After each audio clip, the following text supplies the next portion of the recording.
Military courts بالکل بھی انیکسیپٹیبل ہیں. سویلینس کے ٹرائل ملٹری کورٹس کے ذریعے نہیں ہو سکتے. تو ایک خوف کا ماحول بنایا جا رہا ہے اور یہ کچھ نیا نہیں ہے, یہ چلتا آ رہا ہے بہت پہلے سے, اور پی ٹی ایم کو تو خصوصاً ہمیشہ ٹارگٹ کیا جاتا ہے. تک عوام مل کر اور جو تمام مظلوم قومیں ہیں وہ مل کر اپنی جدوجہد نہیں کریں گی تو یہ سلسلہ چلتا رہے گا. اب آپ دیکھ سکتے ہیں جیسے ابھی ریسنٹلی ہوا کہ جو Voice for Baloch Missing Persons کا کیمپ ہے کوئٹہ میں, جو ماما قدیر اور نصر اللہ بلوچ اور تمام جو لاپتہ افراد کے لواحقین ہیں وہ ادھر بیٹھے ہوئے ہیں. ادھر پی ٹی ایم کے رہنما گئے, منظور پشتین گئے, زبیر آغا گئے, علی وزیر گئے, تو انہوں نے اظہار یکجہتی کیا. وہ ایک بہت پاورفل چیز ہے اور اسی طرح کی ہمیں دیکھنی چاہیے سالیڈیرٹی مظلوم قوموں کے درمیان. پی ٹی ایم جوائن کر چکی ہیں؟ میں تو پی ٹی ایم کی سپورٹر ہوں پہلے دن سے. اچھا, آج جمع ہونے کا مقصد کیا ہے؟ جی دیکھیں, پی ٹی ایم کے ساتھ یہ سلسلہ 2018 سے بھی پہلے شروع ہوا تھا کہ جو ریاست ہے ان کے پرامن کارکنان کو, ان کے رہنماؤں کو جبراً لاپتہ کرتی رہی ہے, ان کو جھوٹے کیسز میں پھنسانے کی کوشش بارہا کی ہے. تو یہ کافی کلیئر ہو چکا ہے کہ جو بھی امن پسند ہے, امن کی بات کرتا ہے, ڈالروں کی جنگ کے خلاف بات کرتا ہے, تو انہیں ریاست برداشت نہیں کرتی. اور جو دہشت گرد ہیں جو واپس آ گئے ہیں ملٹری آپریشنز کے باوجود, کوئی ریاست سے سوال پوچھنے کے لیے تیار نہیں, اور جو پوچھتا ہے اسے اٹھا لیا جاتا ہے. تو ایک خوف کا ماحول بنایا جا رہا ہے اور یہ کچھ نیا نہیں ہے, یہ چلتا آ رہا ہے بہت پہلے سے, اور پی ٹی ایم کو تو خصوصاً ہمیشہ ٹارگٹ کیا جاتا ہے. ویسے بطور وکیل آپ دیکھ رہی ہیں بہت سے انسانی حقوق کی خلاف ورزیاں بھی ہو رہی ہیں, یہ تاریخ دور کب ختم ہوگا؟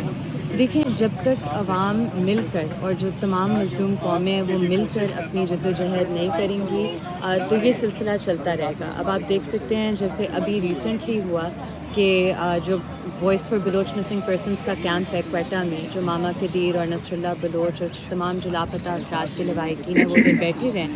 ادھر پی ٹی ایم کے رہنما گئے, منظور پشتین گئے, زبیر آغا گئے, علی وزیر گئے, تو انہوں نے اظہار یکجہتی کیا. وہ ایک بہت پاورفل چیز ہے اور اسی طرح کی ہمیں دیکھنی چاہیے سالیڈیرٹی مظلوم قوموں کے درمیان. اچھا, کیا اس کی ایک وجہ یہ بھی ہو سکتی ہے کہ مظلوم آپس میں ڈیوائڈ ہے, اس لیے بھی یہ سلسلہ ایک لمبا جو ہے؟ نہیں, مجھے نہیں لگتا یہ تیرا مظلوم, یہ میرا مظلوم, یہ تیرا ظالم, یہ میرا ظالم. مجھے نہیں لگتا. یہ ایک P T I specific problem ہے کہ وہ کہتے ہیں کہ ہمارے ساتھ یہ ہو رہا ہے اور پہلے کبھی یہ چیز نہیں میں نے ہوئی پی ٹی آئی کا نام بھی نہیں لیا. نہیں, میں کہہ رہی ہوں کہ یہ جو آپ بات کر رہے ہیں, یہ جو لائن آف آرگیومنٹ ہے وہ پی ٹی آئی کی لائن آف آرگیومنٹ ہے کہ ہمارے ساتھ سب سے بڑا ان کے ساتھ ہوا ہے نا, اور بہت سالوں سے ہوتا آ رہا ہے. ان لوگوں کو تو ابھی احساس ہوا ہے جب ان کے ساتھ حوالہ دیا تو مجھے وہ فوراً وہ یاد آ گیا ہزارہ والے. جی بالکل. سو پوائنٹ بینگ کہ مظلوم قوموں کو کیونکہ دبایا جاتا ہے, ان پر جبر کیا جاتا ہے, تو آئی ڈونٹ تھنک ان کے اندر ڈیوائڈ ہے. آئی تھنک کہ انہیں یہ نیٹ ورک بنانے کا موقع ریاست دیتی نہیں ہے. اچھا, کیا لگ رہا ہے ویسے, کیا وزیرستان میں یا ان ایریاز میں جہاں ماضی میں بھی آپریشن ہوتے ہیں اور یہاں پر ہم نے دیکھا کہ ریاست اعلان بھی کر رہی ہے کہ شاید دوبارہ کوئی اس طرح کا کوئی ان کے خلاف آپریشن ہو, ایک وجہ یہ بھی ہو سکتی ہے ان کو نشانہ بنانے کی؟ دیکھیں, آپریشن اگر تو کبھی کامیاب ہوتا تو آج ہم اس صورتحال میں نہ ہوتے, اور یہی بات پی ٹی ایم بارہا کرتی ہے کہ جواب دیں کہ جو آپ نے اتنے وسائل خرچ کیے, جو آپ نے لوگوں کا خون بہایا اور پھر دہشت گرد واپس آ گئے ہیں, تو یہ کس طرح ممکن ہے؟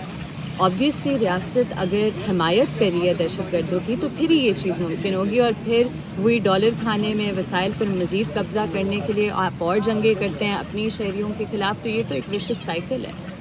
اچھا, علی وزیر کی حالیہ گرفتاری کے پیچھے کیا ہے؟ آپ نے کچھ چیزیں پڑھی بھی ہیں, کوئی ایف آئی آر کٹی ہے, کیا ہوا ہے؟ کیونکہ ایک بڑے عرصے بعد وہ جیل کاٹ کے آئے. جی, علی وزیر 26 منتھس جیل میں رہ کر آئے ہیں, اور ابھی جو لوگ اقتدار میں بیٹھے ہوئے ہیں وہ ان کے ہی ووٹ سے اقتدار میں آئے ہیں, اور انہیں اتنا بھی احساس یا شرم نہیں ہے کہ علی وزیر کی رہائی یقینی بنائیں. تو ڈیفینیٹلی چاہے عمران خان ہو, چاہے پی ڈی ایم ہو, چاہے کوئی بھی ہو, انہیں کوئی صرف اپنے مفادات کا ہے. یہ نہیں ہے کہ جو مظلوم قومیں پس رہی ہیں ان کے لیے کچھ کیا جائے یا ان کے لیے یہ ملک لیویبل بنایا جائے.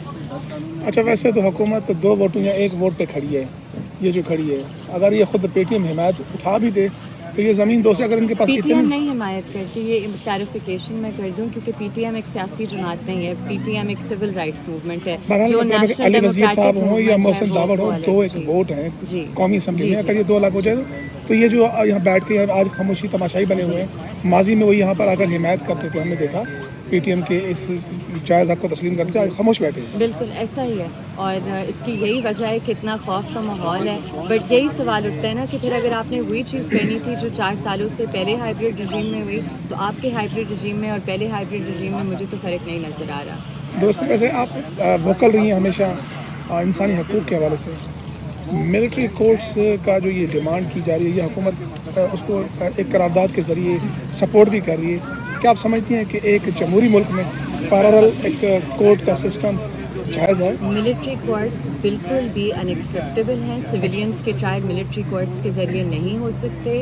آپ کو یاد ہوگا کہ جب یہ سارا سلسلہ شروع ہوا تھا 21 کانسٹیٹیوشن امینڈمنٹ کا، اور ملٹری کورٹس انٹروڈیوس کیے گئے تھے سویلینس کی ٹرائل کرنے کے لیے دہشت گردی نیشنل سیکورٹی کے نام پر، اس وقت بھی بہت ریزرویشنز ریز کی گئی تھی کہ فیئر ٹرائل نہیں ہو رہی، proper right to access to counsel نہیں دیا جا رہا. لوگ 95% سیلف کنفیشن ریٹ تھی، تو اگر سب کنفیس ہی کرے تو پھر آرڈنری کورٹس میں کیوں نہیں ٹرائی کیا، کیوں ملٹری کورٹس کی ضرورت پڑی.